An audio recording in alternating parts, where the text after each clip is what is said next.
Salut à tous, aujourd'hui, nous allons parler des méningites. La méningite est une infection résultant de l'inflammation des membranes qui couvrent le cerveau et la moelle épinière appelée méninge. Elle peut être bactérienne, fongique ou virale. Contagieuse, la méningite à méningocoque est associée à un fort taux de mortalité et à des séquelles sévères. Les symptômes.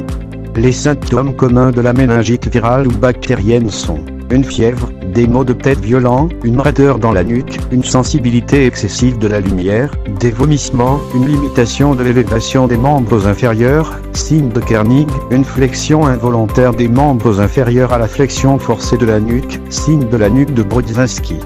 Dans les formes sévères, des taches nécrotiques, bleues ou purpuriques, rouges ne s'effaçant pas à la pression, s'étendent progressivement sur tout le corps. La présence d'un purpura nécrotique, lésion hémorragique cutanée manifestée par des taches sur la peau de pigmentation pourpre ou violacée, d'une fièvre mal supportée, de troubles respiratoires, d'une photophobie, d'un malaise général, d'une confusion, d'une agitation, de convulsions ou de troubles de la conscience, syndrome encéphalitique, doivent alerter et nécessitent une prise en charge en urgence. Même si la plupart des cas de méningite sont causés par des virus et sont donc bénins, en cas de raideur de la nuque associée à une fièvre, une photophobie et des vomissements, il est important de consulter son médecin traitant ou le service des urgences le plus proche pour décider du traitement le plus rapidement possible. Cause: un virus, une bactérie, un champignon. Différents agents infectieux sont impliqués dans les méningites. L'inflammation peut avoir pour origine un virus, il s'agit dans ce cas du type de méningite le plus répandu, environ 70% des cas de méningite, généralement bénignes, à caractère saisonnier. Une bactérie peut être en cause. Ce type de méningite est moins fréquent, mais potentiellement plus sévère, pouvant engager le pronostic vital. Les méningites bactériennes peuvent être associées à des signes neurologiques identiques aux encéphalites, elles sont alors désignées sous le terme de méningoencéphalite. Un parasite ou un champignon peuvent être en cause dans de très rares cas. Contagion. Dans la plupart des cas, infection virale et bactérienne, le mode de contamination se fait par un contact direct avec de la salive, des expectorations, du mucus nasal ou des excréments. C'est le cas par exemple chez les nourrissons et les jeunes enfants qui mettent les jouets dans leur bouche ou partagent leur couvert. Les contacts intimes, tels que le baiser, peuvent également répandre le germe. On peut aussi le contracter en touchant un objet manipulé par une personne infectée avant de se frotter le nez, la bouche ou les yeux. La vie en communauté et espace confiné favorise la transmission. Diagnostic.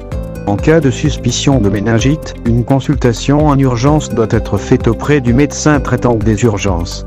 La présence d'un symptôme de complication peut nécessiter une prise en charge hospitalière avec la réalisation d'une ponction lombaire, prélèvement de liquide céphalo-rachidien. L'analyse de ce liquide en laboratoire, aspect, nombre et type de cellules, biochimie, examen bactériologique direct et culture, pourra confirmer la méningite et déterminer le germe en cause. Dans certains cas, un scanner peut être réalisé avant la ponction. Parallèlement, une prise de sang sera faite et mise en culture. Traitement. Le traitement de la méningite dépend du germe en cause. En cas d'infection virale, seul un traitement antalgique et antipyrétique est nécessaire, sauf pour la méningite herpétique qui nécessite un traitement antiviral de type acyclovir en raison du risque de complications. En cas d'infection bactérienne, le traitement antibiotique doit être administré le plus rapidement possible. Si un purpura est associé au syndrome méningé, des antibiotiques sont donnés avant même les résultats de la ponction lombaire, parfois même avant sa réalisation si la ponction ne peut pas être pratiquée dans un délai suffisant. En cas de signe de gravité, ils seront donnés après la prise de sang et avant la ponction.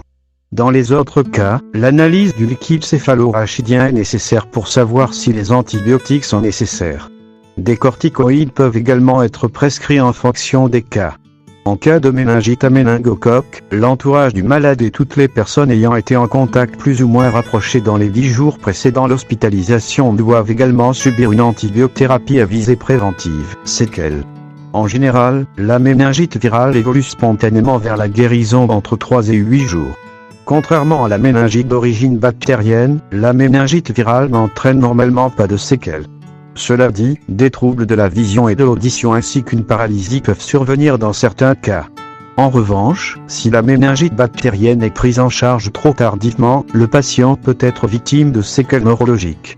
Ces séquelles incluent les troubles de la vision, voire la cécité, une perte d'audition, des troubles de langage et de la mémoire, une paralysie et une gangrène. Prévention. Se faire vacciner. La méningite bactérienne à méningocoque étant contagieuse par contact respiratoire, il faut être très prudent et mettre en place des mesures d'isolement en cas de suspicion.